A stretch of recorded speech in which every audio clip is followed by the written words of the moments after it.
Hi friends, ఏం చేస్తున్నారు? 3 days బట్టి నాకు వాంతులు మళ్ళీ స్టార్ట్ అయ్యాయని చెప్పాను కదా. అస్సలు ఏమి హెల్త్ బాగోలేదు.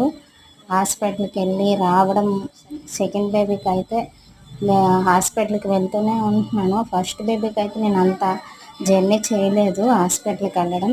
ఈ సెకండ్ బేబీకి మాత్రం లో బీపీ, వాంతులు, మళ్ళీ గొంతుకు దగ్గర వాంటింగ్ చేయడం అనమాట. గొంతు దగ్గర రెడ్గా మంటగా అయిపోయినది. చాలా కష్టంగా ఉండేది నాకైతే. నాకే ఎందుకు ఇలా జరుగుతుంది, నేను ఒక్కదాన్నే ఉన్నానా, ఇంకా ఎవరికైనా అలాగ అవుతుందా అని ఒక్కదాన్ని ఉంటే అదే ఫీలింగ్స్ వచ్చేవి. మేడం ఏం చెప్పారంటే, వాంతులు ఎక్కువ అవడం వల్ల నీకు కొంచెం బ్లడ్ తక్కువ ఉందమ్మా, బీట్రూట్ జ్యూస్ కడ తాగు అని చెప్పింది. మామూలుగా మనకు వాంతులు అసలు ఏమీ ఎక్కదు, కానీ ఇప్పుడు తప్పదు. బేబీ కోసమైనా, మన కోసం కాకపోయినా బేబీ కోసమైనా నేను తాగాలని. నువ్వు నీ కోసం కాదు, నీ బేబీ కోసం తాగాలి అని చెప్పింది.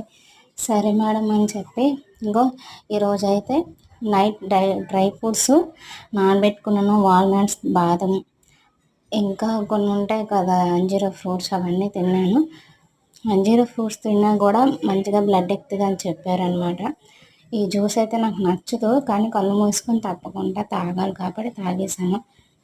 అసలు కూర వండుకుంటే ఇంకా మంచిది, కానీ గొంతుకు మండిపోతుంది కదా, కారం కదా, అందుకే కూర వండుకోకుండా అందులో ఇంకా బెల్లం వేస్తే చాలా మంచిది అంటారు. బెల్లం కూడా వేసినా తీపిగున్నా కూడా నాకు తాగబోద్దు.